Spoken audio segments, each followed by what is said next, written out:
Inay, manahimik na po kayo. Sa loob ng 5 taon, itinuring ko kayo ni Itay bilang tunay kong pamilya. Ngunit ngayon nakikita ko na ginamit niyo lang pala ako bilang isang bulag na taga-ahon para pagtakpan ng isang kriminal.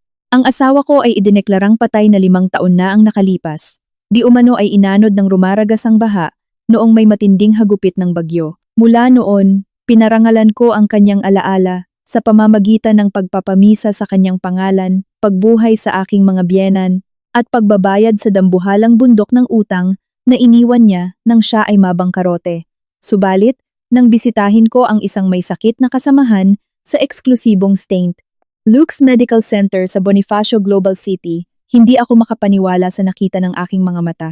Ang asawa kong iniyakan ko dahil sa pag-aakalang patay na ay buhay na buhay at malusog. Karga-karga ang sanggol na kaluluwal pa lamang ng kanyang kabit. Sa kanyang tabi, ang aking mga biyenan at ang aking hipag ay abala sa pag-aasikaso matapos ang panganganak. Lumabas na ang pagkalugi ng kanyang kumpanya at ang kanyang kalunos-lunos na kamatayan ay isa lamang malaking panluloko upang takasan ang kanyang mga utang at ang aking sahod bilang police major ng Philippine National Police ang pinagkukunan ng pondo na sumusuporta sa kanilang mga luho. Ngunit malaki ang naging pagkakamali nila sa pagmamaliit sa isang aktibong opisyal ng pulisya at sa aking ama, isang retiradong police general. Sa sandaling pinindot ko ang record button mula sa siwang ng pinto ng ospital.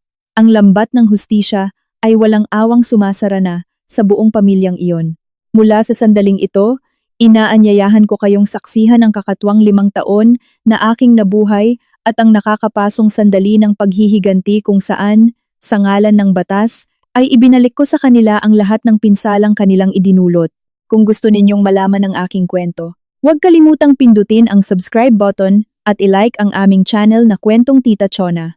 Magsimula na tayo. Ang makapal na amoy ng kandila mula sa malaking alay para sa patay ay sumasakal sa makipot na sala at dumadagan sa aking dibdib. Ang apoy ay walang tigil sa pagkurap sa tabi ng malamig na mukha ni Mateo sa kanyang nakakuwadrong larawan sa ibabaw ng tokador, na sinamahan ng isang lumang rosaryo na inilagay namin para sa kanya.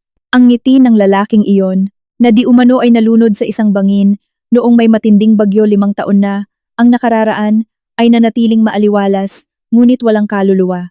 Matapos bayaran ng misa para sa anibersaryo ng kamatayan sa parokya ng aming barangay, ako, si Teresa, ay nag-iisang nagpapakahirap na maghanda ng malaking hapunan para sa pamilya upang gunitain ang kanyang pagkawala.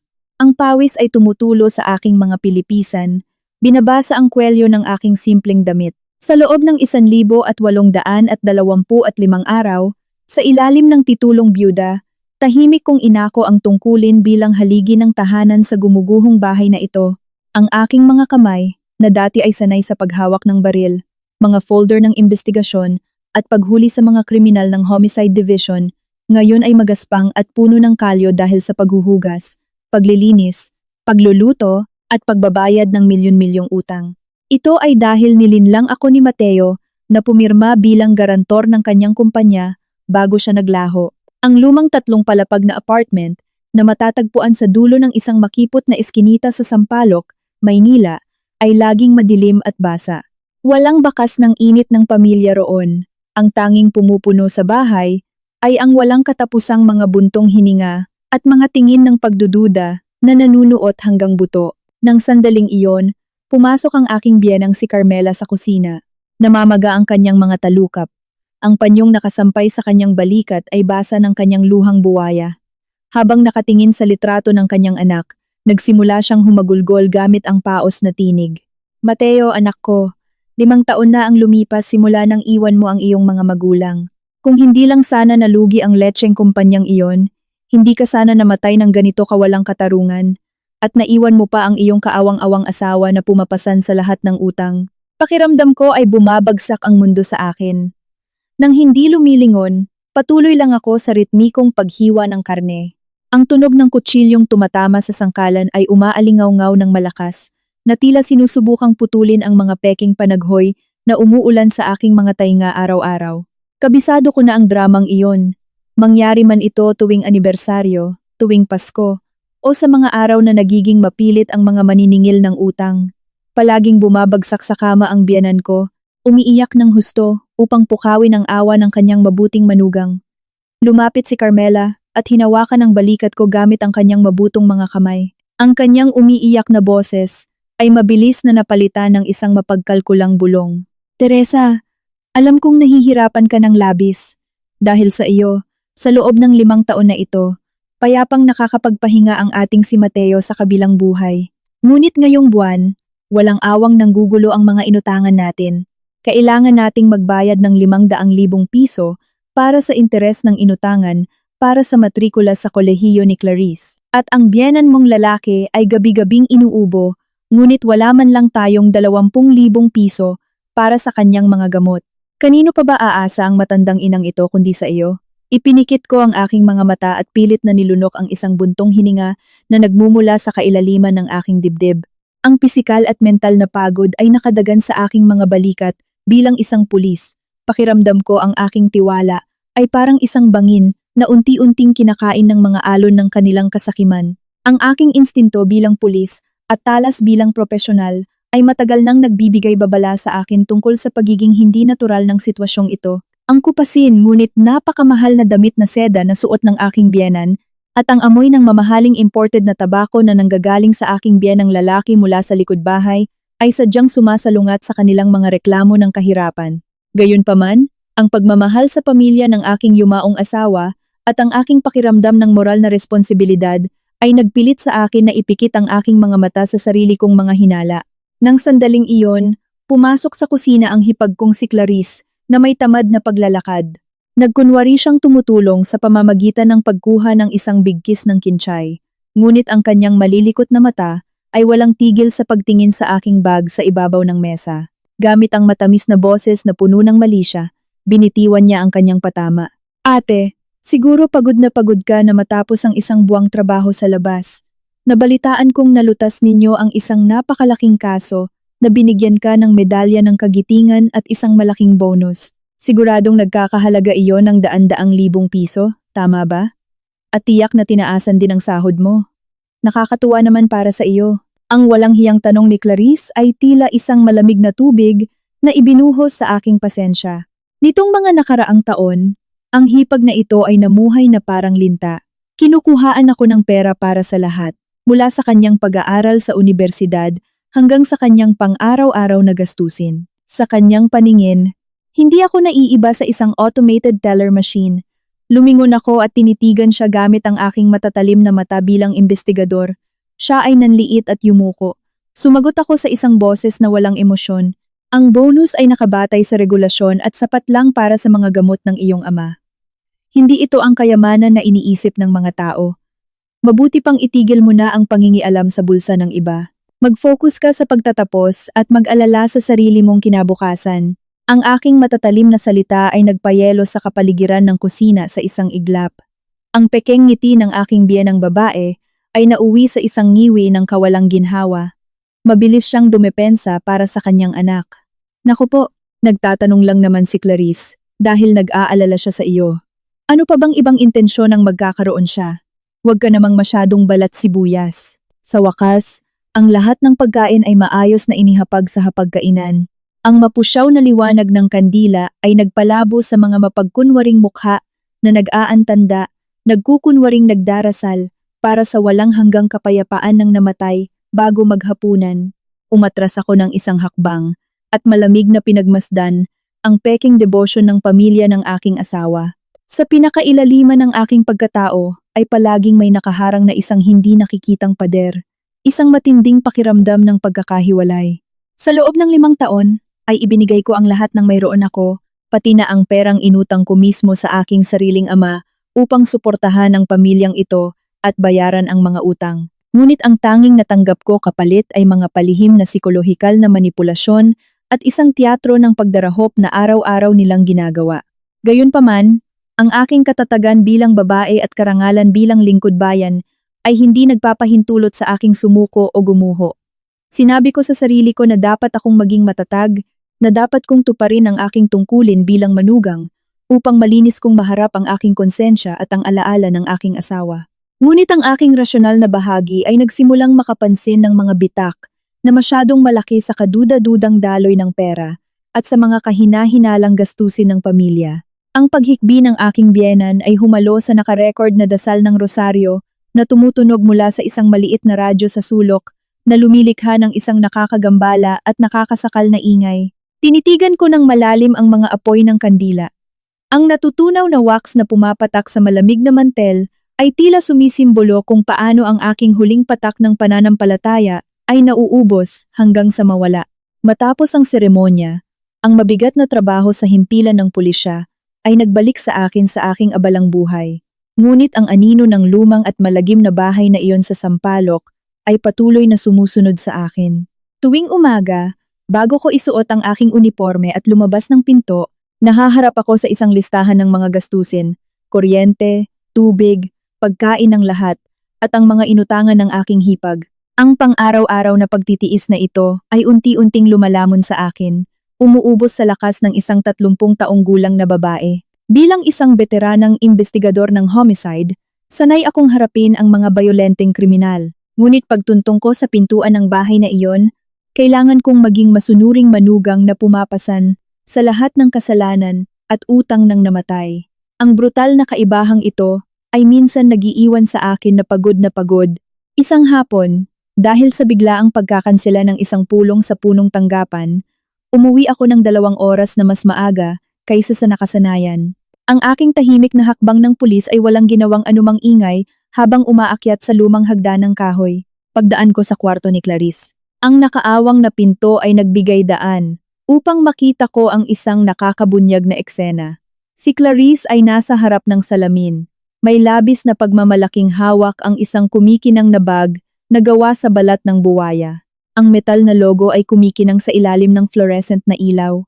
Ang aking mga sanay na mata, na nakapagbuwag na ng maraming sindikato ng mga palusot na mamahaling gamit, ay agad na nakilala na ang mga perpektong tahi, ang tekstura ng balat, at ang walang kapintasang estruktura ay hindi nabibilang sa isang murang imitasyon. Ito ay isang Hermes bag na limited edition na nagkakahalaga ng higit sa 1,000,000 piso. Ang pinto ay bahagyang tumunog dahil sa ihip ng hangin.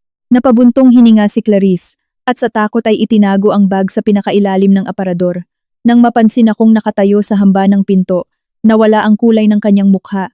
Nauutal siya sa gulat. Ate, kailan ka pa dumating? Hindi kita narinig na pumasok. Ginulat mo ako ng sobra. Pumasok ako ng tuluyan sa kwarto at itinuon ang tingin ko sa aparador na biglang isinara. Nagtanong ako sa isang kaswal na tono. Yung bag kanina, saan mo nakuha iyon? Ang ganda. Awkward nang ngumiti si Clarice, pinipilipit ang kanyang mga kamay dahil sa kaba. Sinubukan niyang magpalusot. Ang bag na iyon ay isang peking nabili ko online. Mura lang iyon sa Green Hills Shopping Center. Maraming ganoon doon. Binili ko iyon para gamitin kapag lumalabas kasama ng mga kaibigan ko. Saan naman ako kukuha ng pera para sa isang tunay na mamahaling bag? Pinagmasdan ko ng maigi ang malilikot na mata ng aking hipag. Hindi pinalalampas kahit ang pinakamaliit na panginginig ng kanyang mga kalamnan sa mukha. Ang aking kutob bilang detektib ay nagpaalarma sa lahat ng nasa isip ko. Paano magkakaroon ng isang estudyante sa universidad na hindi pa nakakapagtapos at nanghihingi sa akin kahit barya para sa pamasahe sa jeep ng isa sa mga pinakamahal na bag sa buong mundo? Kahit pa isa itong high-end na replika, aabutin ito ng libu-libong piso na wala ring saysay. Wala na akong sinabi pang iba. Tahimik akong tumango at tumalikod. Ngunit ang binhi ng pagdududa ay malalim ng nag-ugat. Ang mga kakatwang bagay ay hindi nagtapos doon. Pagkaraan ng ilang araw, tuwing takip silim, habang kinukuha ko ang mga nakasampay na damit sa teres ng 2 palapag, sumilip ako sa inabandonang likod bahay.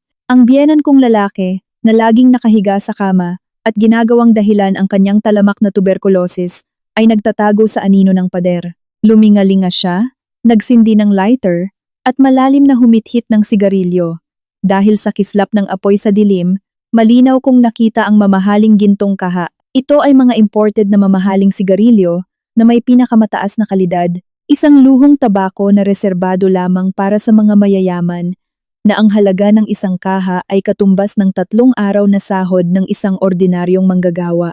Ang parehong lalaking iyon na kaninang umaga lang, umuubo ng malakas at hawak ang isang mangkok ng malabnaw na sabaw na nagrereklamo na walang pera pambili ng gamot. Ngayon ay payapang nag-enjoy sa isang labis na nakakarangyang bagay sa dilim. Nanigas ako sa kinatatayuan ko sa madilim na terrace. Ang malamig na hangin sa gabi ay humampas sa aking mukha. Ngunit hindi ito kasing lamig ng katotohanang nagsisimulang mabunyag sa aking harapan.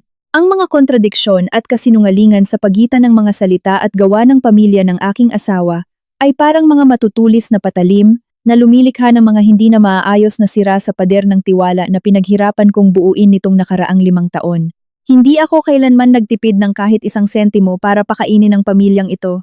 Nang ibigay ko ang lahat ng aking naipon upang bayaran ang mga utang ni Mateo at iligtas ang karangalan ng kanyang apelyido, hindi ko kailanman inisip ang halaga. Ngunit ang matuklasan na tinatrato nila ako bilang isang tangang makina ng paggawa ng pera upang tustusan ang kanilang kasakiman at pagkukunwari ay isang bagay na hindi ko palalampasin. Nang magmadaling araw na, ang 3 palapag na bahay ay nalugmok sa nakakabinging katahimikan. Nakaupo pa rin ako sa aking study table. Ang liwanag mula sa desk lamp ay tumatama sa aking malamig at naghihirap na mukha. Ang aking isip pulis ang nagpilit sa akin na suriin ang bawat detalye.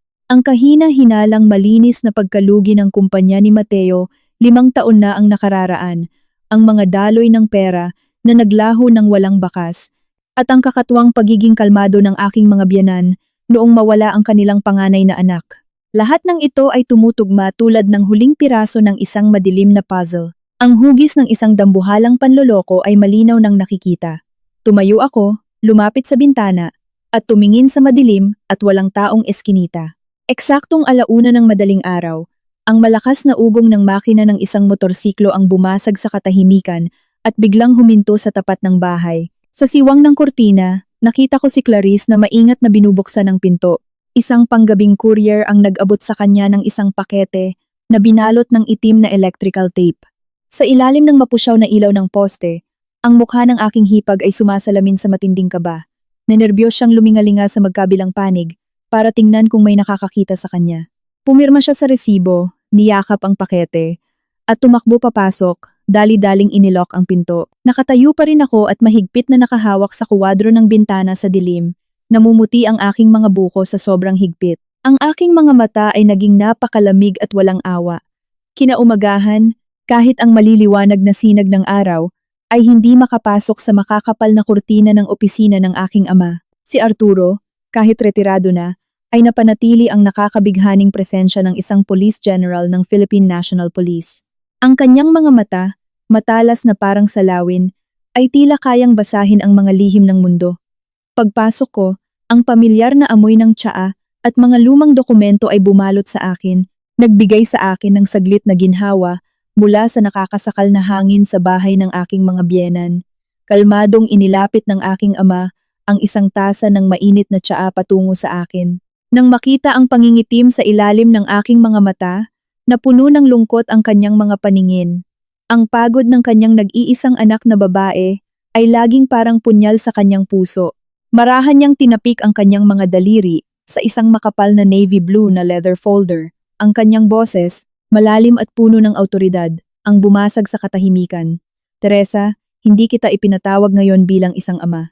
Nais kitang makausap bilang pulis sa pulis tungkol sa isang kaso na nagpapakita ng mga indikasyon ng napakabibigat na krimen.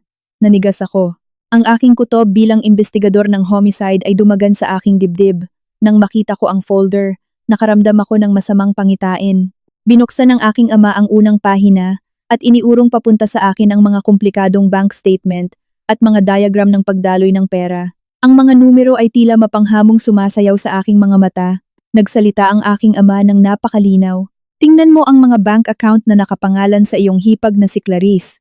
Sa nakalipas na 3 taon, ang kabuuang dami ng mga transaksyon na pumasok sa kanyang personal na account ay humigit sa 400 milyong piso. Lahat ay nai-withdraw ng cash o inilipat sa ibang bansa, partikular sa mga dummy corporation sa mga tax haven tulad ng Cayman Islands. Nang makita ang mga numerong nakaimprinta sa itim at puti, nanlaki ang aking mga mata. Ang mamahaling Hermes bag at ang itim na pakete ng madaling araw ay perpektong tumugma sa aking isipan. Lumipat ang aking ama sa susunod na pahina. Naroon ang mga financial report ng kumpanya ng aking asawa bago mismo ito nagdeklara ng pagkalugi. Naging mabangis ang tingin ng aking ama. Ang kanyang boses ay humihiwa parang scalpel na naghihimay sa katotohanan. Ang pagkalugi ni Mateo, 5 taon na ang nakararaan ay puno ng mga irregularidad, mga fixed asset, makinarya, at pati na ang mga bodega. Lahat ay malinis na naglaho, walang natirang mahalaga na maaring samsamin ng husgado para ipambayad sa mga inutangan. Ito ay isang paglalaho ng mga ari-arian na perpektong plinano ng isang taong may malalim na kaalaman sa batas, komersyal at pinansyal. Nakaramdam ako na parang libo-libong karayom ang tumusok sa aking dibdib. Isang marahas na labanan ang nag-alab sa aking kalooban sa pagitan ng pagmamahal ko sa pamilya at ng aking rasyonal na pag-iisip bilang tagapagpatupad ng batas. Sa loob ng 5 taon ay nabuhay ako ng may bulag na pananampalataya sa sumpaan ng kasal. Nirespeto ko ang alaala ng namatay. Nagpakahirap akong magtrabaho para bayaran ang kanyang mga utang. Naniniwalang siya ay naging biktima ng pagkabigo sa negosyo. Ayaw kong maniwala. Ayaw kong tanggapin na ang mga taong tinatawag kong magulang at kapatid ay ginagamit ako sa pinakamalupit na paraan, na araw-araw silang umaarte na parang mga mahihirap at may sakit habang kinukuha ang aking sahod at ipon sentimo bawat sentimo. Gayunpaman, ang nakakawasak na lohika ng aking ama, isang veterano sa investigasyong kriminal, at ang hindi maitatangging mga ebidensya, ang nagbigay ng huling dagok sa aking pagmamatigas. Kinuha ko ang bank statement gamit ang nanginginig na mga kamay. Ang mga middleman na kumpanya na ginamit para sa money laundering ay may kaugnayan sa mga dating kasosyo sa negosyo ni Mateo. Isang hindi nakikita ngunit hindi maikakailang network ang unti-unting lumilitaw sa liwanag. Tumingala ako sa aking ama at sinubukang magsalita, lumalaban upang mapanatili ang katatagan na hinihingi ng uniforme. Tay, hindi ba posible na ang perang ito ay nagmula sa ilang online na negosyo ni Clarice o mula sa iba pang pamumuhunan at ayaw niya lang itong sabihin sa atin? Nagpakawala ng mahinang buntong hininga ang aking ama. Lumapit at ipinatong ang kanyang mainit at matatag na kamay sa aking balikat. Ang pagkaseryoso ng kanyang mga mata ay nagbigay daan sa pangunawa at pagnanais na protektahan ako. Alam niya na ang kanyang anak ay may masyadong malaking puso. Ang eksaktong pakiramdam ng tungkulin at katapatan ang pumigil sa akin sa lungga ng mga kasinungalingang iyon sa loob ng 5 taon. Tinitigan ako sa mga mata ng aking ama at pinutol ang aking huling palusot gamit ang boses na parang pinal na hatol. Sana nga ay nagkakamali ka, Teresa. Bilang isang ama, nais ko ng buong puso na ang aking anak ay hindi naging biktima ng isang napakasamang panloloko. Ngunit ang aking 40 taon sa paglaban sa krimen ay nagsasabi ng ibang bagay. Ang bahay na iyon ay hindi isang tahanan. Ito ay ang headquarters ng isang sindikato. Ito ay isang transit point para sa maruming pera at ang mga kriminal ay nagtatago sa likod ng maskara ng pagiging biktima. Kailangan mong gumising. Kung hindi mo gagawin, ang tsapang suot mo sa iyong dibdib ay madudungisan dahil sa mga halang ang kaluluwang iyon. Ang kotse, habang umaalis sa bahay ng aking ama, ay lumubog sa nakakasakal na init at trapiko ng Maynila. Ngunit ang hangin sa loob ng sasakyan ay napakalamig. Nakaupo sa passenger seat, kinuyom ko ang aking mga kamao nang napakahigpit kaya namuti ang aking mga buko. Ang daan-daang milyong piso mula sa kumpidensyal na folder ay nahihilong umiikot sa aking isipan. Huminto ang kotse sa tapat ng naglalakihang lobby ng St. Luke's Medical Center. Nagmungkahi ang aking ama na dumaan sandali dahil isang lumang kasamahan na nakasama niya sa libu-libong laban ang nakakonfine doon. Huminga ako ng malalim at sinubukang burahin sa isip ko ang madilim na kaisipan tungkol sa pamilya ng aking asawa. Inayos ko ang kwelyo ng aking damit at sinundan ang matipunong figura ng aking ama patungo sa lobby na maliwanag at amoy ng preskong lemongrass. Matapos ang halos 1 oras na pagkakaupo sa tabi ng kama, nasaksihan ang nakakatuwang pagkikita ng 2 matandang pulis. Lumabas ako sandali sa pasilyo upang makalanghap ng sariwang hangin. Nakaramdam ako ng nakakasakal na bigat sa aking dibdib, saktong paglabas ng aking ama sa likuran ko. Akmang tatapikin ang aking balikat para pagaanin ang aking loob. Biglang huminto ang aking mga paa. Ang buong katawan ko ay nanigas sa gitna ng pasilyo ng VIP maternity floor. Pagtumbok sa kanto ay lumitaw ang isang grupo ng mga tao na hinding-hindi ko maaaring ipagkamali. Makikilala ko sila kahit nakapikit. Ang batugang hipag ko, si Clarice, ay nagmamadaling naglalakad habang may buhat na isang marangyang basket ng mga regalo. Ito ang uri ng eksklusibong basket na ibinibigay lamang sa mga ina sa mga pinakamagagandang pribadong ospital. Sa likuran niya ay ang aking mga biyenan Ang parehong mga taong hanggang kahapon ay nagrereklamo sa kama na walang pera pambili ng gamot. Ngayon, pareho silang puno ang mga kamay ng mga bag ng mga gamit para sa bagong panganak mula sa mga pinakamamahaling botika. Ngunit ang nakapagpanigas sa akin ay hindi ang mga mamahaling gamit, kundi ang kanilang mga ekspresyon.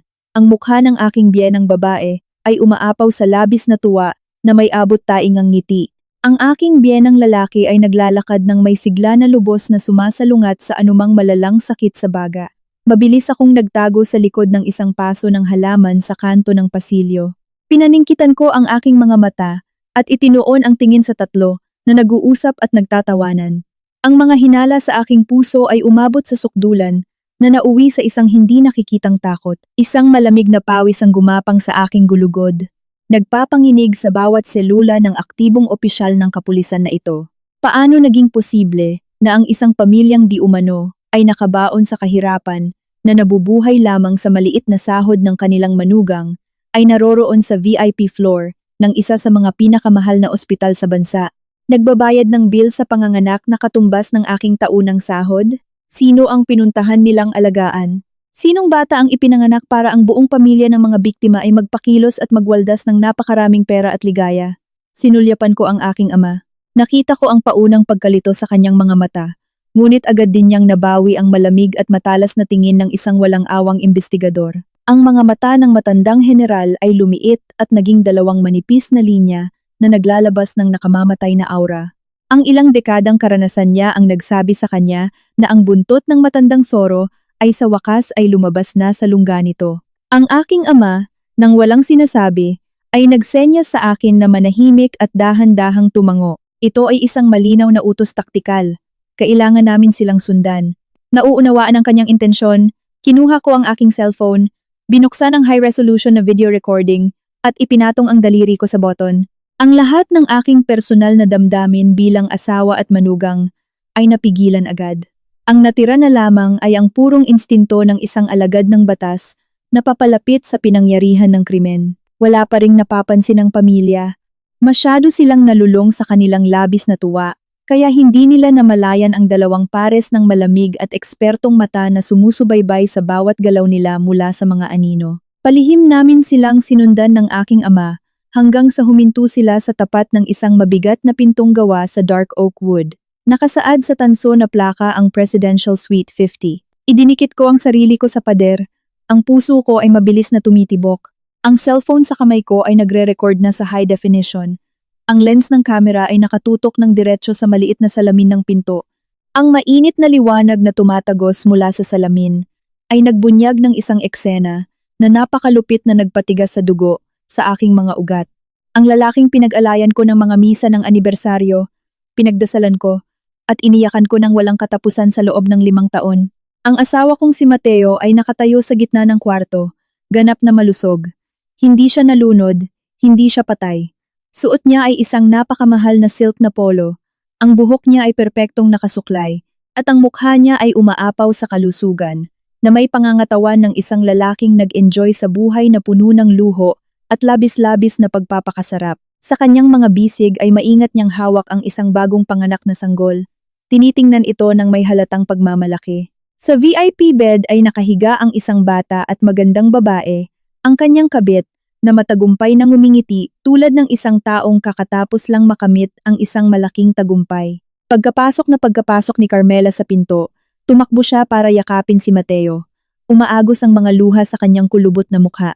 Ngunit sa pagkakataong ito, hindi ito ang mga peking luha na ginagamit niya para manghingi ng pera sa akin.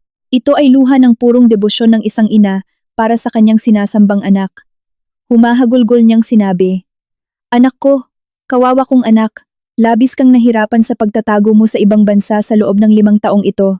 Ngunit ngayon na pinal na ang pagkalugi ng kumpanya dito sa Pilipinas at nag-expire na ang mga kaso sa utang. Sa wakas ay makakauwi ka na upang malayang ma-enjoy ang unang apo ng pamilya." Humalakhak si Mateo. Dahan-dahan niyang hinalikan ang noo ng sanggol at tiningnan ang kanyang ina ng may kayabangan. "Huwag kang mag-alala, ma. Maingat kong pinlano ang lahat. Hindi kailanman maiisip ng mga hangal na inutangan na iyon o ng mahal kong asawang pulis na buhay pa ako."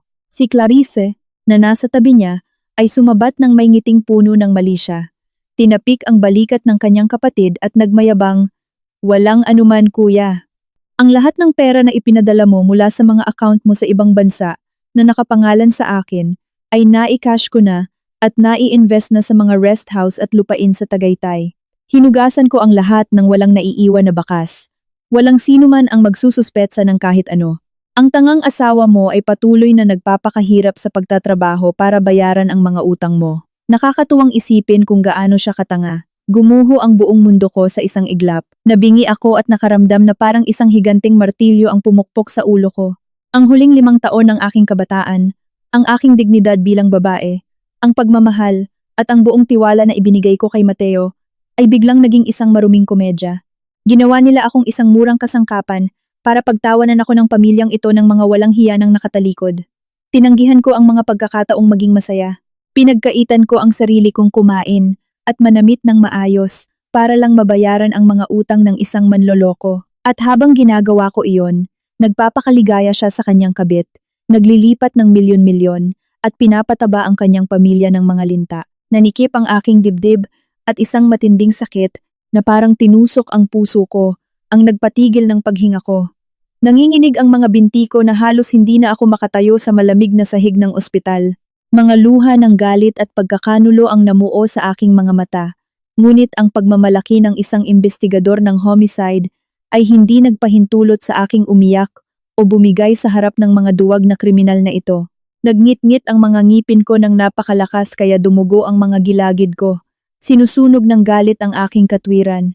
Ang kamay kong may hawak ng cellphone ay marahas na nanginginig. Sa sandaling akmang sisipain ko na ang pinto para wasakin ang mga ipokritong ito, ang matatag, mainit, at makapangyarihang kamay ng aking ama ay kumapit sa aking balikat. Ang mga mata ng dating general ay kasing tigas ng bato na naglalabas ng malamig na liwanag ng pinakamataas na parusa ng batas. Tiningnan ako ng aking ama at sinabi sa isang malalim at walang awang boses, "Kumalma ka, anak. Ipagpatuloy mo ang pag-record." Sa dami ng ebidensyang ito, sapat na para hilahin natin ang lambat. Ang mga salita ng aking ama ay tila isang timba ng yelong tubig na ibinuhos sa aking kabaliwan, nagpapanumbalik sa kinakailangang panlalamig ng isang pulis. Huminga ako ng malalim at pilit na nilunok ang mga luha ng galit. Mariing pinindot ng daliri ko ang screen. Itinatala ang bawat ebidensya at bawat pag-uusap ng panloloko at money laundering ng pamilya ni Mateo. Ang ugong ng makina ng kotse ay umalingaw-ngaw habang iniiwan namin ang mararangyang lupain ng St. Luke's Medical Center at ang kanilang maruming VIP maternity room. Nakaupo sa passenger seat, nanatili akong nakahawak ng walang kibo sa tela ng aking pantalon ng uniforme. Namumuo ang malamig na pawis sa aking noo at tumutulo pababa sa aking baba. Ang loob ng sasakyan ay nakakasakal sa katahimikan. Tanging ang tunog ng hangin na pumapasok sa bintana at ang mabangis na pagtibok ng puso ng isang babaeng ninakawan ng 5 taon ng kanyang buhay sa pinakamalupit na paraan ang naririnig. Ngunit hindi ako umiyak. Wala ni isang patak ng luha ang bumagsak sa aking nanigas na mukha, na kasing lamig ng asero. Ang napakasakit na hapdi ay agad na nakompress, nagiging mapagkalkula at nakamamatay na lakas ng isang pulis na nahaharap sa isang sindikato. Ang aking paningin ay nakatuon sa abot tanaw, na naging kasing talim ng laser ng purong pagrarasyon. Alam na alam ko na ang pagpapakita ng kahinaan o kalungkutan sa sandaling iyon ay isang insulto sa uniforme na suot ko. Ang aking ama, nang hindi inaalis ang atensyon sa kalsada, ay patuloy na pinagmamasdan ako mula sa rearview mirror. Alam niya na ang katahimikan ng kanyang anak ay ang simula ng bagyo, ang paghahanda para sa isang walang awa at walang patawad na pag-atake. Kinuha ng aking ama ang kanyang naka-encrypt na telepono, nag-dial sa isang direktang linya, at binuksan ang speakerphone.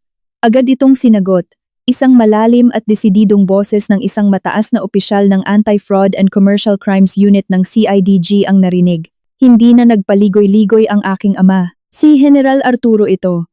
Nakakuha ako ng mga pisikal na ebidensya at mga audio recording tungkol sa mga krimen ng falsification of documents, tax evasion, estafa, at money laundering ni Mateo na idineklarang patay 5 taon na ang nakararaan. Kumilos ako ng may perpektong koordinasyon.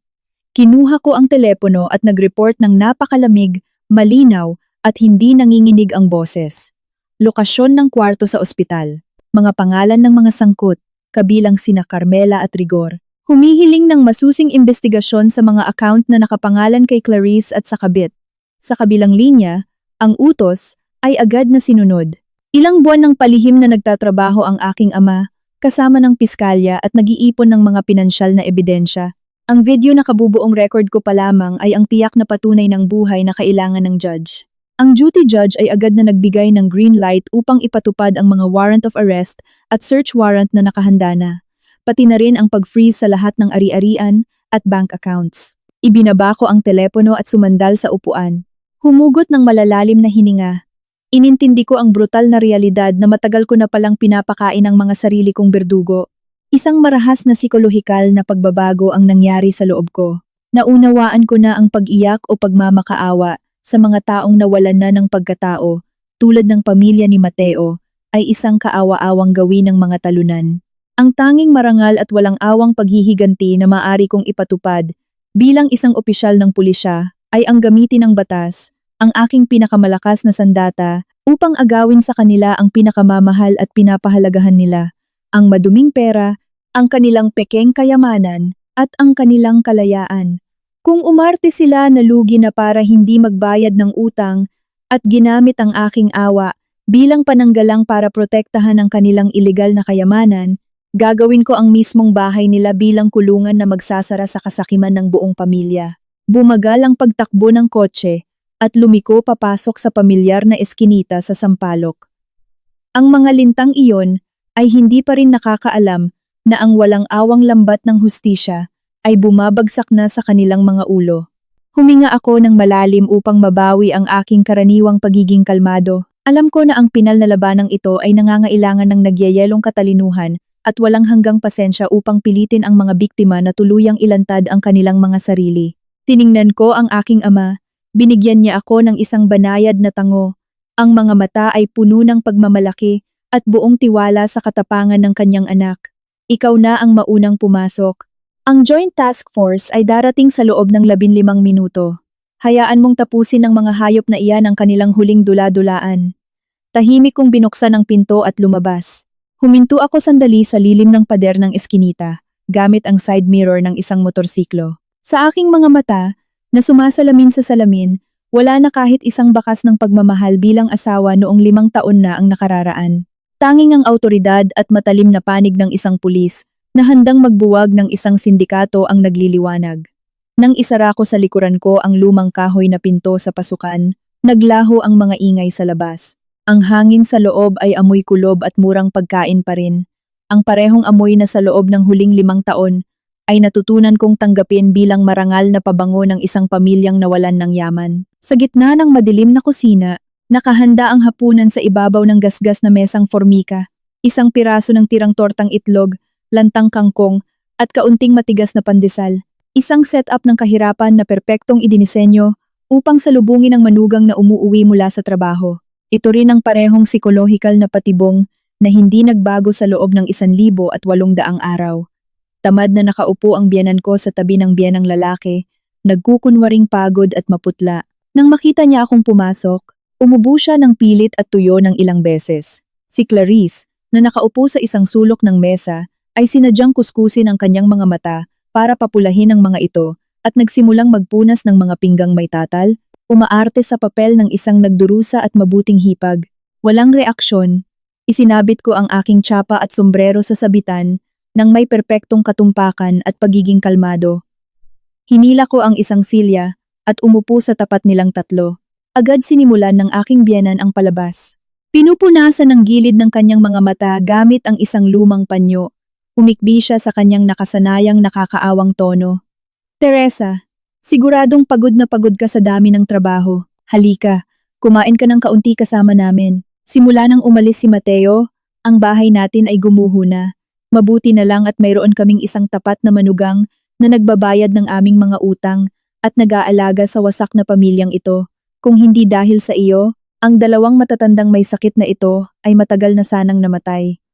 Sumunod agad si Clarice na nasa tabi niya. Inabot niya sa akin ang plato ng kangkong, nagkunwaring humikbi, at nagmakaawa sa akin. Ate, Alam ko kung gaano ang isinasakripisyo mo para sa amin. Masakit iyon sa puso ko. Kasi, inanunsyo na ng universidad ang isang master's sa finance sa Asian Institute of Management at gusto kong mag-enroll para makakuha ako ng trabaho sa isang malaking multinational company at matulungan kitang bayaran ang mga utang ni Kuya. Ngunit ang matrikula ay nagkakahalaga ng 1,2 milyong piso. Pwede mo ba akong pahiramin ng pera? Ibabalik ko ito sa iyo kapag nagsimula na akong magtrabaho, pangako. Umakyat ang pandidiri sa aking lalamunan hanggang sa naging mahirap na lunukin ang sarili kong laway. Ang aking instinto at rason bilang investigador ay sinusuri ang mga mukha sa harapan ko. Ang mga taong dati ay tinawag kong pamilya na pinarangalan ko ng dugo at luha. Ang Hermes bag na nagkakahalaga ng higit sa 1 milyong piso na nakatago sa aparador ni Clarice, ang mamahaling sigarilyo ni Rigor, at ang mga napakamahal na gamit ng sanggol na kakatapos ko lang makita sa ospital ay nagmartsa sa aking isipan, brutal na sumasalungat sa torta at kangkong sa mesa. Nagpakawala ako ng isang tuyong tawa. Ang tanga ko pala dati. Lumuwas na ang walang awang investigador ng homicide ay naging ignorante at sunod-sunurang manika ng mga walang hiyang ito sa loob ng 5 taon. Kasabay nito, nakaramdam ako ng matinding awa sa labis na kasakiman at katangahan nilang tatlo. Nakatayo na sila sa gilid ng bangin ng batas, ngunit pakiramdam pa rin nila ay sila ang mga ekspertong mangangaso, nagmamayabang sa kanilang dula-dulaan. Napatitig ako sa platong hawak ko. Hindi ako sumubo kahit isa. Ang aking katahimikan ay nagpapalabas ng hindi nakikitang pressure at ang kapaligiran sa kusina ay naging nakakatakot at siksik. Nang makita na hindi ako nagre-react gaya ng nakasanayan, sinanyasan ng aking biyenan si Clarice. Sinubukan ulit ng hipag ko na hawakan ang kamay ko, umaapela sa aking emosyon upang pigain ang 1,2 milyong piso. Marahan kong inalis ang aking kamay, ngunit nang may katatagan, ibinaba ko ang plato sa ibabaw ng plastik na mesa, nang may kasamang malakas na tunog na biglang pumutol sa sakim na plano ng aking hipag. Itinungo ko ang aking ulo at bumakas ang isang bahagya at malamig na ngiti. Ang aking matalas na tinging pulis ay tumagos sa mga kinakabahang mata ng aking biyenan. Binigkas ko ang bawat salita ng kalmado at may pagtitiwala, binibigyang diin ang bawat pantig. Carmela, nalaman ko na may isang napaka-espesyal na sanggol na ipinanganak ngayon sa isang klinika sa BGC. Siguradong pagod na pagod ka matapos ang buong magdamag na pag-aalaga sa kanya. Dapat ay kumain ka ng mas maayos. Ang hangin sa makipot na kusina ay nag-freeze sa isang iglap, naging kasing lamig ng yelo. Ang inosenteng tanong ko ay parang scalpel na humiwa sa maskara ng pagkukunwari. Ibinubunyag ang bawat sulok ng nakakadiring katotohanan na itinatago nila. Pinaparalisa ng takot ang aking biyenan. Ang pilit ng ngiti ay nanigas sa kanyang mukha at ang kanyang pisngi ay nagsimulang manginig. Ang tinidor na hawak niya ay dumulas sa kanyang mga daliri, tumalbog ng ilang beses sa mesa at nahulog sa basang sahig, gumagawa ng nakakakilabot na tunog. Ang kanyang mukha, na dati ay namumula sa inis, ay naging kasing putla ng isang bangkay. Nang maramdaman ang nakakatakot na awtoridad na nagmumula sa kanyang manugang na laging masunurin, nanlaki ng husto ang mga mata ni Carmela at tiningnan ako ng may labis na takot. Sa kanyang tabi, si Rigor ay nanginig din. Inililiit ang kanyang maninipis na balikat, ngunit ang survival instinct ng isang manipulator ay mabilis na lumabas. Upang itago ang kanyang panic, marahas na hinampas ni Rigor ang mesa gamit ang kanyang maugat na kamay. Ang plato ng kangkong ay tumaob, tumapon sa kung saan-saan. Nang may nanlalaking mga mata at paos na boses, sumigaw siya. Sinusubukang pasukuin ako gamit ang kanyang inaangking awtoridad bilang lalaki. Ano bang kalokohan ang sinasabi mo? Dahil ba sa pagtatrabaho mo kaya ka natutong magsalita ng ganyan kabastos sa mga nakatatanda sa iyo? Sinong nagturo sa iyong pumunta rito at magpakawala ng mga panlalait at imbento? Hindi man lang ako kumurap sa kanyang kaawa-awang pagpapakita ng galit. Kalmado akong sumandal sa silya at pinagkrus ang aking mga braso. Walang kahit katiting na pagbabago sa emosyon sa aking mukha. Walis ng aking matalas na tingin ang mga may salang mata ng aking biyenang lalaki at huminto sa nanginginig na mga daliri ni Clarice na na-corner sa kanyang pwesto. Nawala ng tuluyan sa hipag ko ang kanyang pagpapanggap bilang biktima. Sa sobrang takot, naguumpugan ang kanyang mga ngipin at hindi mapigilan ang panginginig ng kanyang mukha. Dahan-dahang idinulas ni Clarice ang kanyang kamay sa ilalim ng mesa, Mabilis na nag-type sa kanyang cellphone para magpadala ng urgent warning sa kanyang kapatid sa ospital. Nakikita ko ang bawat isa sa kanyang desperadong galaw, ngunit hindi ko siya pinigilan. Alam na alam kong isang oras na ang nakakaraan. Ang lahat ng kanyang komunikasyon at mga pinansyal na transaksyon ay binabantayan na ng teknolohiya ng aming investigation team. Hinayaan ako ng aking pagsasanay at katatagan na kontrolin ang sitwasyon sa bawat milimetro. Ang maliit na kusinang iyon ay naging isang interrogation room na walang upuan para sa mga akusado. Tahimik kong pinagmasdan kung paano ang mga taong dati ay nag-aakalang sila ang mga dalubhasang mga ngaso ay humihingal na parang mga isdang nakulong sa lambat. Ang puso ko ay parang sa isang veteranong manghuhuli na, habang nakahalukip ay pinapanood mula sa itaas ang mga halimaw na nahuhulog sa sarili nilang hukay, malamig at walang awa. Habang ang aking desididong katahimikan ay tumatagal, ang psikolohikal na pressure ay dumudurog sa pamilya ng asawa ko. Sa wakas, napahawak ang biyenan ko sa kanyang dibdib. Nahihirapang huminga, pilit niyang binawi ang kanyang boses sa isang huli at desperadong pagtatangka na pangatwiranan ang kanyang sarili. Teresa, wag mo kaming sisihin sa mga chismis ng ibang tao. Ikaw higit kanino man ang nakakaalam na ang bahay na ito ay nakabaon sa utang at kahirapan.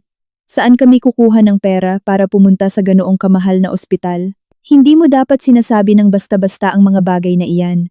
Nagpakawala ako ng mapangutyang tawa. Nakakaawang makita siyang sinusubukang buuin ang isang maskarang nawasak na sa ganitong pagkakataon. Hindi ako nakipagtalo o nagpaliwanag. Tiningnan ko na lang ng napakasama si Clarice gamit ang malamig na tingin. Ang hipag ko, dahil sa takot, ay nawalan ng lakas sa kanyang mga kamay at nabitawan ng telepono sa kanyang hita. Nang makitang tuluyan nang nakawala sa kanyang kontrol ang sitwasyon, nawala sa katinuan si Rigor. Ang katahimikan ng kanyang manugang ay tumunog na parang hatol ng kamatayan para sa kanya. Ginusto niyang tumakas sa malupit na katotohanang ito ng buong lakas. Mabilis siyang tumayo, inalis ang upuan ng pabigla, at tinuro ako gamit ang nanginginig na daliri.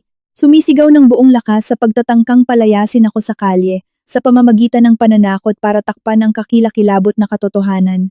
Lumayas ka sa bahay ko ngayon din. Hindi namin kailangan ng isang walang mudong manugang na sinasagot-sagot ang mga biyenan niya para humingi ng paliwanag. Lumayas ka na ngayon. Sa mismong sandaling iyon, ang mabigat na kahoy na pinto ay bumukas dahil sa isang marahas na tulak mula sa labas. Isang matinding liwanag ang pumasok sa madilim na kusina. Ang ritmiko at malakas na tunog ng mga combat boots ay pumuno sa kwarto. Agad na nagpatahimik sa huling pagtutol ni Rigor. Nasa unahan ng pormasyon ang hepe ng CIDG, isang dating kasamahan ng aking ama. Ang nakakapang-ibabaw na presensya ng awtoridad ay tila nagpapaliwanag sa bawat sulok ng bahay na ito na puno ng kasinungalingan. Sa likod niya, ang mga investigador at ahente ay nanatiling seryoso na may mahigpit at matatalas na mukha. Sa kamay ng hepe ng pulisya ay nangibabaw ang isang makapal na folder at isang urgent search at freeze order na may tatak ng pulang selyo ng husgado, habang ang aking ama ay pinagmamasdan ng eksena mula sa pintuan nang may tingin na parang bakal. Pagkakita sa kanila, napabagsak si Carmela sa upuan dahil sa sobrang takot. Nahulog ang panyo mula sa kanyang mga kamay. Sa mismong sandaling iyon, isang malakas na ingay ang nagmula sa kwarto na malapit sa likod ng pinto. Ang metalikong tunog ng seradura na marahas na pinihit ay nagpapahiwatig ng labis na desperasyon. Mula sa dilim, lumitaw si Mateo. Ang mamahaling silk na polo na suot niya kaninang umaga sa ospital ay gusot na, at ang buhok niya ay nakadikit sa kanyang noo dahil sa pawis. Naramdaman niya ang panganib at, sa pagtatangkang tumakas sa likod ng pinto, balak niyang kunin ang kanyang mga passport at cash para tumakas ulit. Ngunit hindi niya alam na ang eskinita, ang pader, at ang lahat ng labasan ay ilang minuto nang pinalibutan ng mga pulis.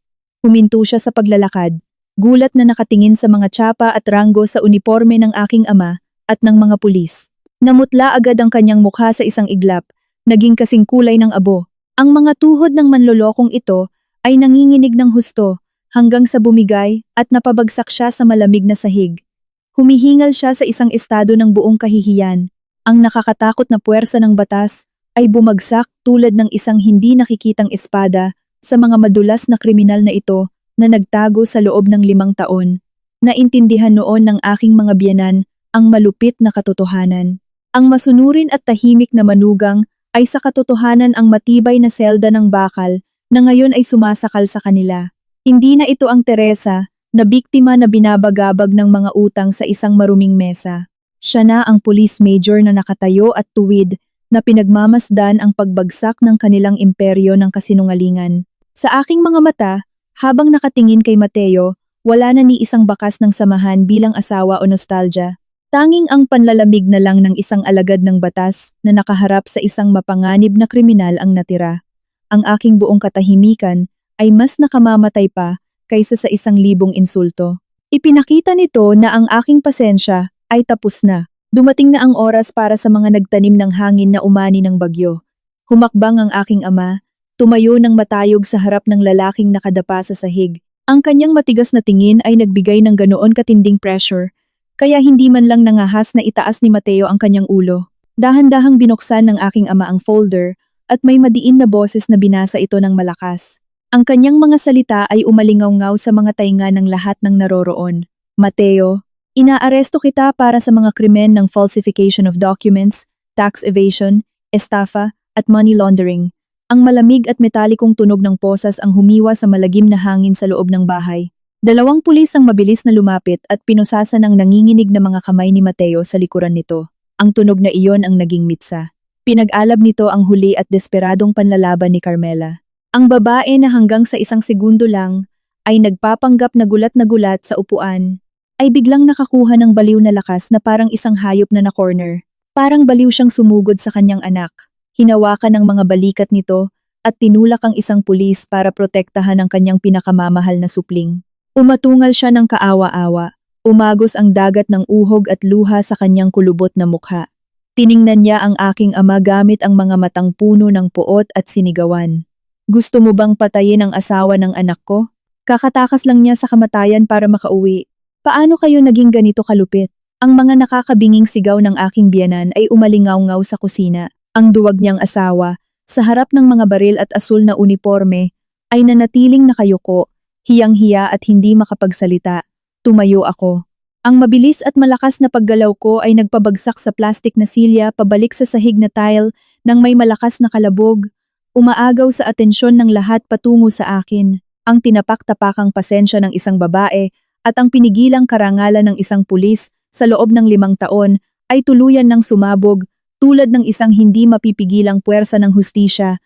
Nang walang pag-aatubili kahit 1 segundo, ibinato ko sa plastik na mesa ang mga makakapal na bank statement at ang mga ulat na nagpapatunay ng money laundering. Biglang pinuputol ang murang melodrama ng aking biyenan.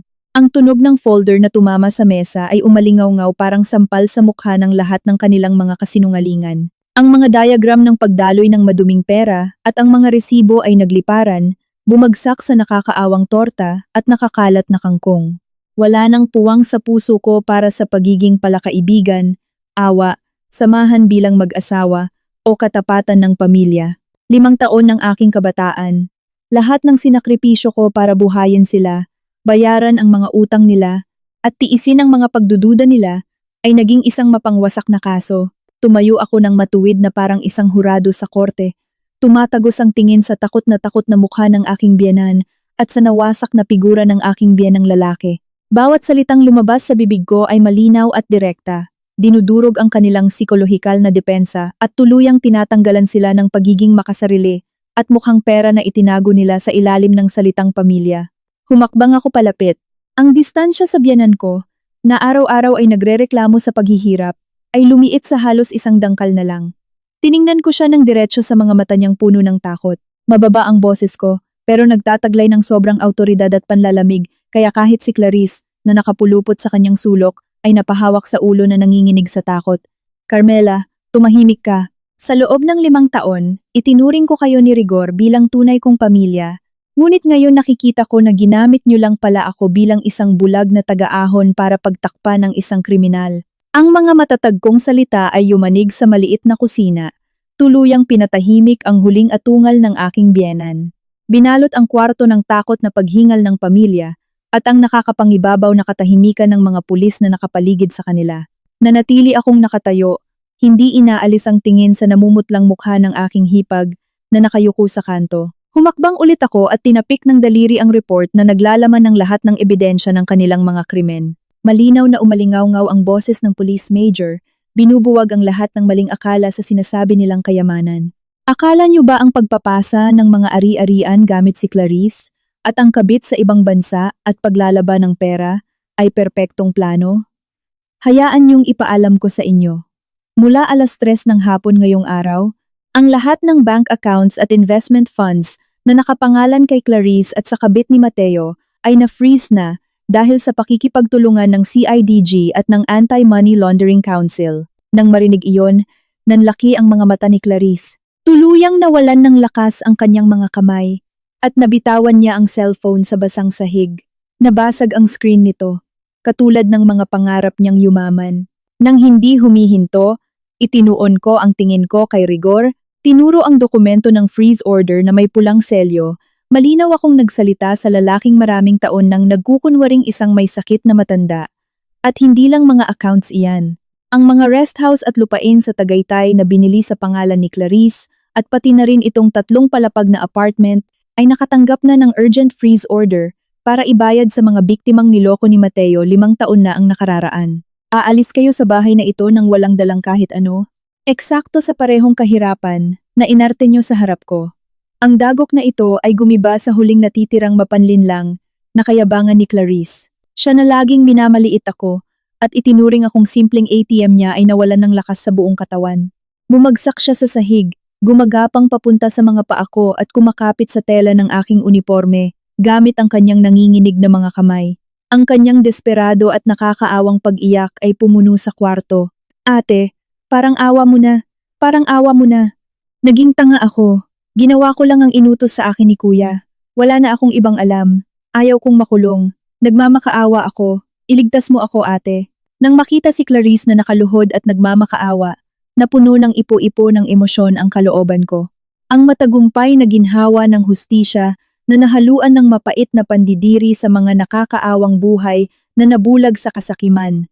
Sila ang mga kasabwat sa nakakakilabot na peking pagkalugi at pagkamatay na iyon, na hinatulan akong maging isang byuda na nagtrabaho hanggang sa mabali ang likod sa loob ng 1,000 at 800 araw para mabayaran ang ilang utang. Samantala, nagpakasarap sila sa mga luho na binayaran ng pawis ko at ng iba pang mga biktima. Natupad ng pinakamataas na hustisya ang misyon nito, kinuha sa kanila ang pinakaginusto nila, ang kanilang maduming pera at kalayaan, pinagbayad sila ng nakakakilabot na presyo para sa kanilang makasariling ugali. Ang inggit at paghamak na nadama ni Clarice para sa aking uniforme ay naging purong takot sa harap ng mga posas na lumilipad sa ibabaw ng kanyang ulo. Ito ay isang nakakahiyang pagtatapos, nararapat lamang sa kanilang mga kasalanan. Malamig kong iniwas ang paa ko, iniiwasan ang maduming hawak ni Clarice. Ang mga mata kong kasing tigas ng bato ay walang awang tinanggihan ang kanyang huling minutong pagmamakaawa. Alam na alam ko na ang aking awa ay hindi kailanman dapat ibigay sa maling panig, lalo na sa mga kriminal at sinungaling. Ang mga sirena ng mga police car ay umalingaw-ngaw sa makipot na eskinita, hinahati ang nakakasakal na hangin hanggang sa mawala sa kalsada. Nang makitang isinasakay ang kanyang anak sa patrol car ng nakaposas, hinimatay si Carmela habang inililipat siya ng mga medic. Nagsimulang magdikit ang mga pulis at court officials ng pula at puting caution tape sa vault, mga muebles, at mga mamahaling appliances. Ang bahay na matagal nang nagpanggap na mahirap ay nagpapakita na ngayon ng tunay nitong nakakalungkot at nakakakilabot na anyo sa ilalim ng mapusyaw na ilaw na parang mga guho na walang kaluluwa. Sa isang sulok ng sala, nakaupo si Rigor ng tulala sa isang lumang silyang kahoy. Nakatingin siya sa kawalan. Ang bibig na walang ngipin ay mahigpit na nakasara. Ang kanyang mga kamay ay nanginginig parang mga tuyong dahon. Ang manipulator na nakipaglaro sa awa ng kanyang manugang na nagkunwaring may sakit ay isa na ngayong wasak na lalaki habang pinapanood niya kung paano naglaho na parang usok ang imperyo ng kasinungalingan na binuo niya kasama ang anak niya. Nilagpasan ko ang talunang anyo ng aking biyenan. Nang hindi lumilingon, umakyat ako sa maingay na kahoy na hagdan papunta sa lumang master bedroom sa 2nd palapag. Ang pamilyar na itsura ng kwarto ay bumungad sa aking mga mata. Puno ng alikabok ang mga pasamano. Ang kama, na matagal nang nawalan ng init ng lalaki, ay nababalot ng kulay abong at malungkot na mga kumot. Lahat ay naging malungkot at madilim. Kumuha ako ng itim na maleta mula sa ilalim ng kama. Binuksan ko ang aparador at itinapon sa loob ang mga pambahay kong damit, ang mga notebook ko sa imbestigasyon, at mga pangunahing personal na gamit ko. Ang malakas na tunog ng zipper na sumasara ay pumutol sa huling ugnayan ko sa lugar na minsan kong tinawag na tahanan, na sa totoo lang ay isang impyerno na binalot ng asukal. Habang nililinis ko ang maliit na bedside table, nahagip ng kamay ko ang wedding album na balot sa pulang velvet. Huminto ako sandali. Sa loob ay ang mga litrato namin ni Mateo, masayang nakangiti sa isang maaraw na beach 5 taon na ang nakararaan. Kinuha ko ang album at binuklat ang mga pahina. Gamit ang matalas na tingin ng pulis, tinitigan ko ang walang dungis na mukha ng lalaking iniyakan ko ng maraming gabi, naniniwalang maaga siyang pumanaw. Isang kakaibang pakiramdam ng kalayaan ang namulaklak sa kalooban ko. Hinuhugasan ang lahat ng pagod at depresyon na dumagan sa akin sa loob ng 1,825 araw. Nagpakawala ako ng tuyong tawa. Ang dati kong inosente at katigasan ng ulo, na ginawa akong perpektong panangga at gatasang baka para sa isang maduming pinansyal na panloloko, ay nakakatawa na ngayon para sa akin. Ang bigat ng mga utang, ang pekeng pakiramdam ng moral na obligasyon, at ang mga ilusyon ng aking walang kondisyong pag-ibig ay tuluyang nabalatan.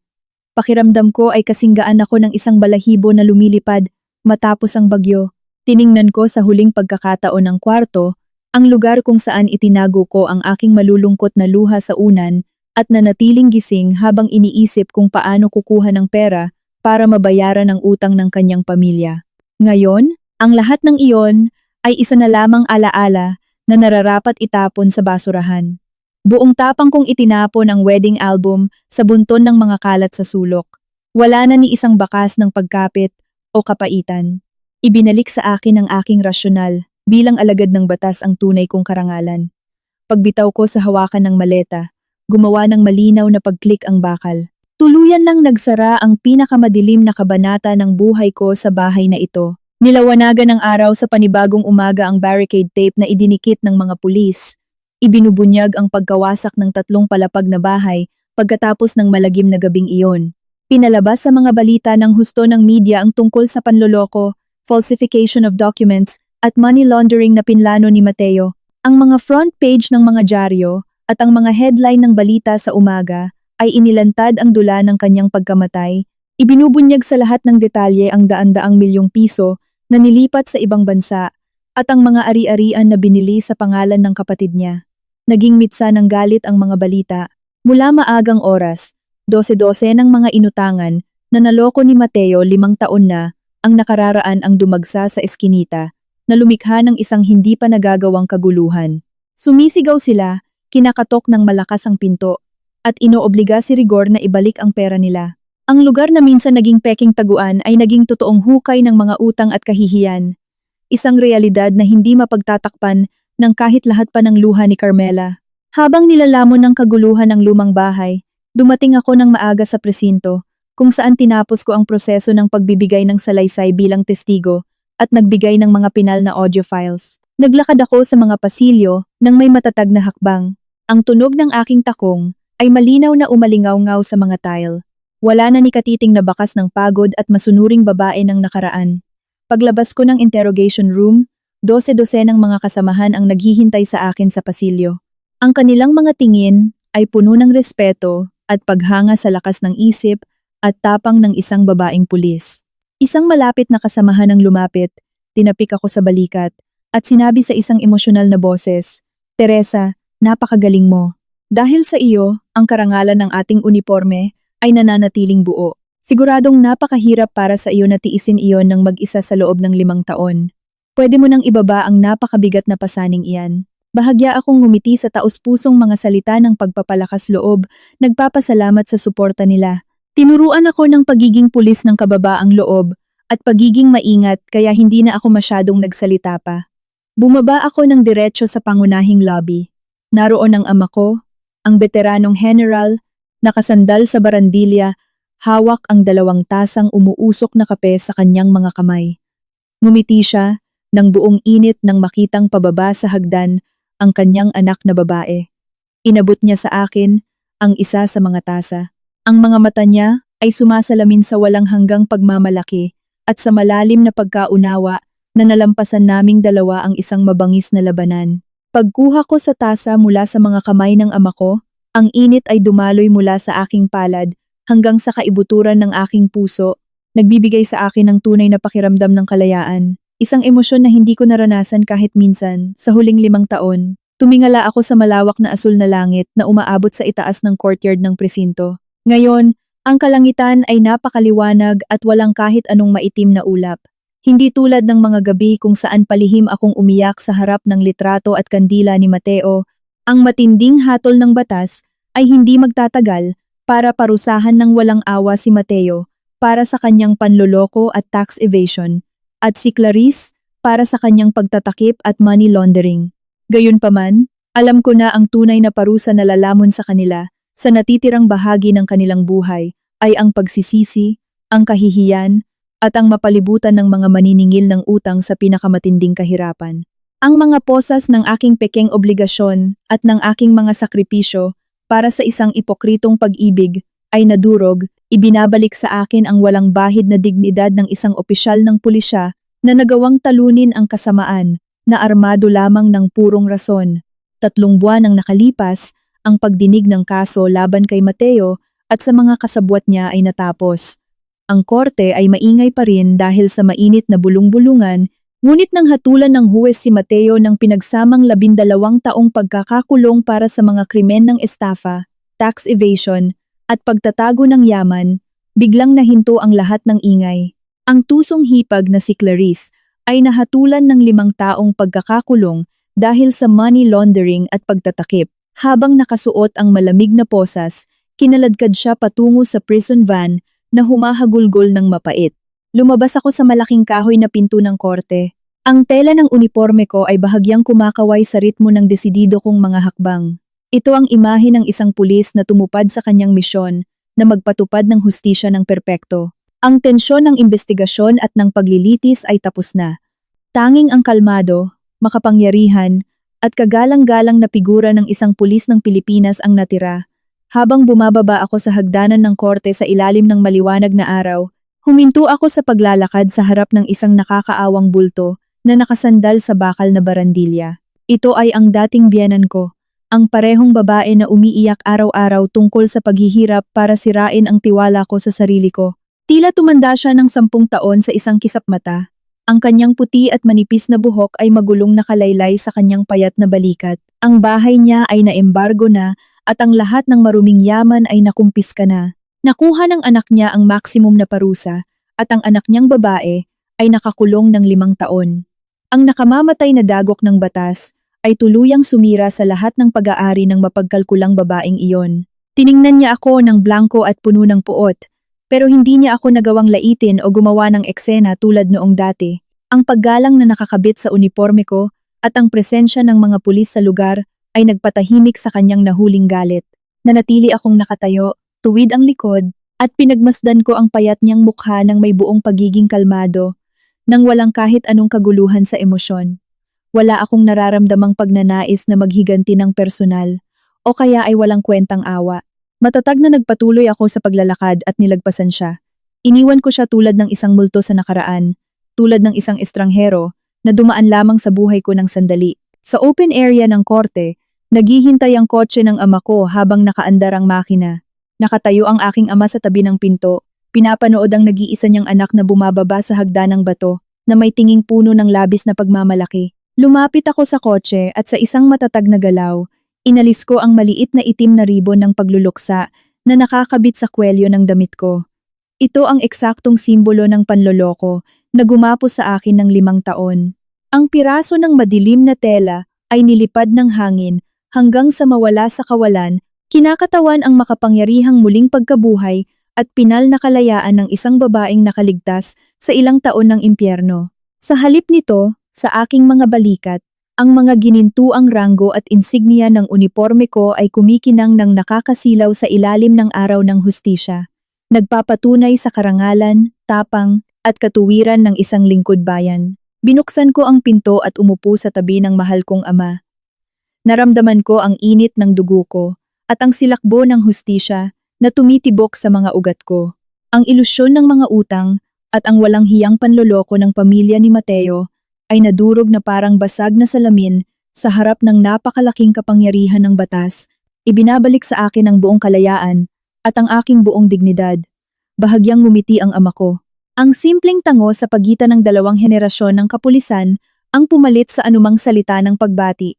Inilagay niya ang kambyo ng may determinasyon at pinabilis ang takbo. Binagtas ng sasakyan ang malawak na kalsada patungo sa kumikinang na araw na sumisikat sa abot tanaw. Doon naghihintay sa akin ng bukas palad ang isang ganap na bagong kabanata ng buhay. Malaya at puno ng pagmamalaki. 6 na buwan matapos ang paglilitis, ang init ng mga araw na iyon ay tuluyan ng nawala at nagsimula ng umihip ang malamig na hangin. Ang 3 palapag na apartment sa Sampaloc na dati ay isang dulaan ng kasinungalingan at pekeng kahirapan, ay tuluyan ng ino-auction at ang mga pondo ay ginamit para mabayaran ang mga biktimang niloko ni Mateo. Tinanggal na ang mga barricade tape ng pulis, ngunit ang apelyido ng pamilya ng asawa ko ay nabura sa barangay magpakailanman na naging isang permanenteng mantsa na lang sa mga tsismis ng mga kapitbahay tungkol sa kabayaran ng kasakiman at pagkakanulo. Sa loob ng New Bilibid Prison sa Muntinlupa, nanatiling nakaupo si Mateo, hindi gumagalaw sa likod ng salamin ng visiting area. Ang katawan niya, na binalot ng maluwag na uniforme ng presinto, ay unti-unting nanghihina araw-araw. Ang 12 taong sentensya, na walang piyansa, ay naging mga bakal na rehas na kukulong sa isang pekeng mayamang lalaki.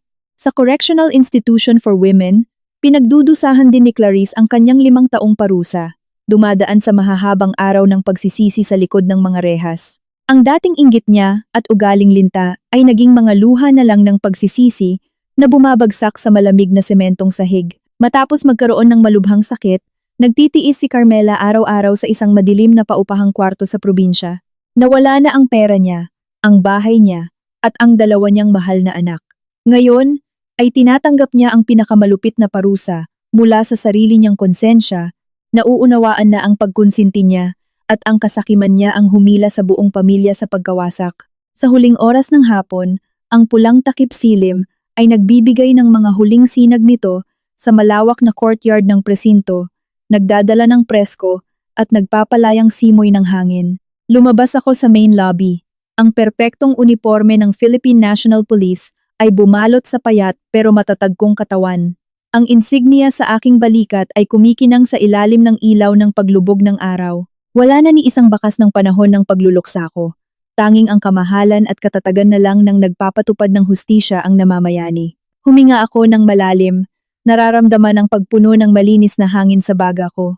Iyon ang totoong kapayapaan na matagal ko nang hinahangad. Naghihintay na ang kotse ng ama ko sa pinto. Nakasandal siya sa bintana. Hinihintay ang nag-iisa niyang anak nang may kalmadong tingin at mainit na ngiti. Lumapit ako ng may matatag na hakbang, binuksan ang pinto at umupo sa tabi niya.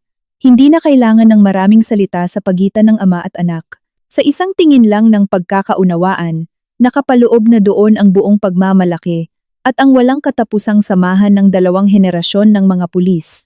Mabagal na umusad ang kotse, nakihalo sa trapiko ng malawak na kalsada.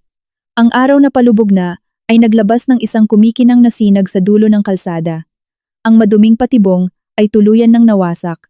Opisyal nang nagsara ang madilim na kabanata ng buhay ko, at sa ilalim ng liwanag ng hustisya at pagmamalaki ay nagsimula ang isang maluwalhati at ganap na malayang paglalakbay. Mga minamahal na manonood, gaya ng kasabihan nating mga Pilipino, ang hustisya ay maaaring mabagal, ngunit hindi ito nakakalimot. Ang katotohanan ay maaaring matakpan sandali ng mga pinaghandaang palabas, at ng kasakiman, at pagkukunwari na nagtatago sa likod ng salitang pamilya.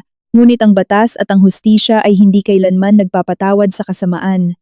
Ang hatol ngayon ay hindi lang simpleng parusa para sa isang asawang walang konsensya at sa kanyang mga kasabwat.